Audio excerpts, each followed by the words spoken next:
ओम प्रकाश राजभर जी कह रहे हैं, और राजभर जी अपने समाज की लड़ाई लड़ रहे हैं कि हमको ओबीसी से एसटी में जाना है, क्योंकि वहां आरक्षण ज्यादा बंधा हुआ मिलता है।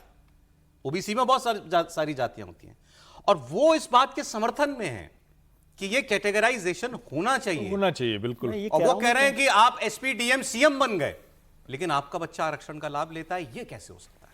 क्या बात है। सुप्रीम कोर्ट ने कहा है कि कोटे में कोटा, संविधान में 4 वर्ग है, चारों वर्गों को आरक्षण मिलता है, और आरक्षण का लाभ वही लोग ले रहे हैं जो मजबूत हैं। बाबा साहब डॉक्टर अम्बेडकर जी ने आरक्षण दिया है तो कमजोरों को ऊपर उठाने के लिए, विकास के मुख्य धारा में लाने के लिए। लेकिन आज के तारीख में जो DM, SP, DIG, IG, DGP, राज्यपाल, मुख्यमंत्री, राष्ट्रपति, आज उनके बेटे और ये आरक्षण का लाभ उठा रहे हैं। पहले तो इस पे उनको फोकस करना चाहिए कि जो अब आरक्षण का लाभ लेकर के विकास के मुख्य धारा में आ गए तो उनको अलग करें। हमारे यहां आरक्षण बन गया गर्म तवा, गलती से भी ना छू जाए किसी को, ऐसा। अब जो बात ओम प्रकाश राजभर कह रहे हैं, इसमें कौन आदमी कमी निकाल सकता है कि ये गलत कह रहे हैं, कोई ये बता दे। और लेकिन सरकार भी इतना उस पर इतनी वो हुई, असहज हुई इस सवाल से कि उन्होंने भी किनारा कर लिया कि हम इस पर नहीं, हम इसमें पढ़ना ही नहीं चाहते। आरक्षण की समीक्षा तो अलग बात है, वो तो बहुत दूर की बात हो गई। समीक्षा शब्द काम में समीक्षा भी खतरा हो गया है, वो भी खतरा हो गया है। बिहार में बोल दिया था मोहन जी ने। ये तो वो बात कह रहे हैं जिसके लिए आयोग बना के रिपोर्ट राष्ट्रपति को भिजवा चुकी है सरकार, रोहिणी आयोग। वो रिपोर्ट ही नहीं आज तक जारी हुई। 2023 में आई थी वो रिपोर्ट। हाँ, बताइए तो अब तो ये डर क्यों बैठ गया है भाई? गलत को गलत कहो, सही को सही कहो। ओम प्रकाश राजभर जो कह रहे हैं वो कहना आरक्षण विरोधी नहीं है। सर आप यहाँ पर बैठे हो, आप भी चुनाव लड़ो, फिर बताइएगा कि कहते हैं कि नहीं कहते। राजनेता जानते हैं कि उनको क्या जरूरी है क्या नहीं है, और वो बात जो कह रहे हैं, इसलिए मैं जब पहले बोला था कि जो रीअलाइनमेंट ऑफ इश्यूज है ना, वो इस इलेक्शन को तय करेगा। और आज मैं फिर से आपको कह रहा हूँ कि 2026 से 2029 तक इस इशू को ये जो पूरी विपक्षी पार्टियां वो छोड़ने वाली नहीं है, जाति जनगणना, और भारतीय जनता पार्टी के पास इसका कन्विंसिंग जवाब नहीं है। बताइए सर, कोई है उत्तर? राजभर जी पे भी बोलिएगा और इस पर जनगणना पे भी बोलिएगा। हम उम्मीद तो कर रहे थे कि राजभर जी पे बात होगी, राजभर जी पे तो बात ही नहीं हुई। यही असली मसला है, ढंग की बात पर कोई चर्चा हम लोग नहीं कर रहे हैं। हमें क्या चर्चा करनी चाहिए कि जिसको आरक्षण का लाभ मिलना चाहिए उसको मिले। हम क्या चर्चा कर रहे हैं? ना उसको लाभ नहीं मिलेगा, कुछ लोगों को मिल रहा है, लेकिन अगर इसको छू दिया ना तो बड़ा बवाल हो जाएगा। कोई बवाल वाल नहीं होगा। एक समय के बाद हर समाज मूव ऑन करता है, और वो आपको दिख रहा है जो ओम प्रकाश राजभर जी बोल रहे हैं। किसी पिछड़े समाज, एक तो ये कहते हुए बार बार मुझे बड़ा कष्ट होता है, कोई पिछड़ा समाज नहीं भैया।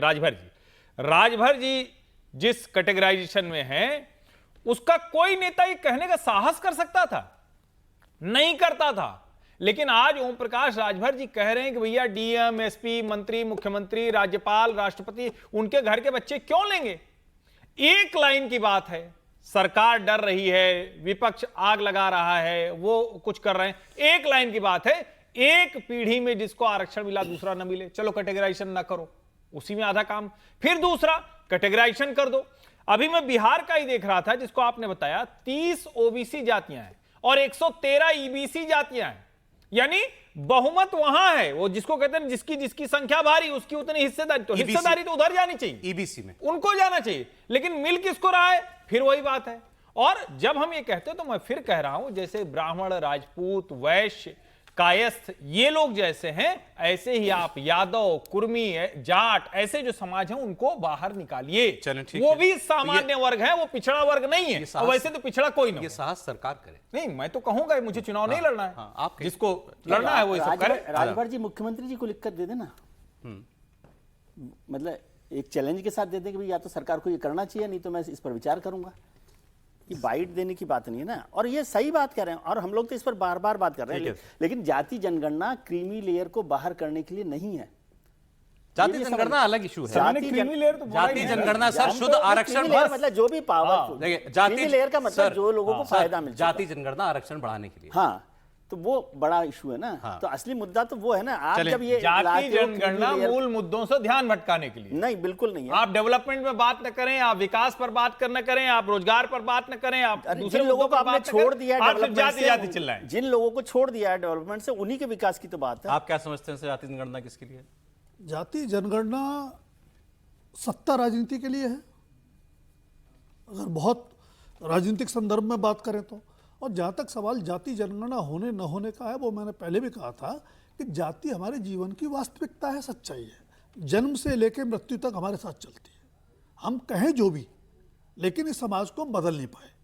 और अब हम जो बात कर रहे थे कि सरकार को ये करना चाहिए, राजनीतिक दल ये कर रहे हैं, तो जाति विहीन समाज किसको बनाना था? जो लोग सत्ता में आए, जो लोग नीति निर्धारक थे, उनको बनाना था। उन्होंने क्या किया?